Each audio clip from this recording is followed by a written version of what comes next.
Ak si nevidel predchádzajúce dve časti môjho príbehu, tak odporúčam ti pozrieť si ich na mojom profile, aby ti neunikol dej. Zavolal som do leasingovky a vyžiadal som si všetky zmluvy, kde je môj podpis.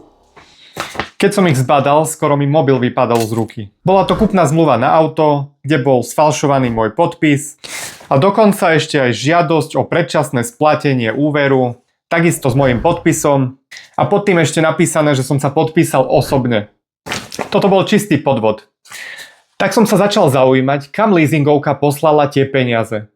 Oni mi nechceli poskytnúť ani len číslo účtu, ani meno. Vraj to môžu poskytnúť iba polícii. Začal som teda pátrať, kto za tým stojí. Trvalo mi to mesiace, kým som sa dopatral ku človeku, ktorý bol so mnou napísaný na kúpnej zmluve.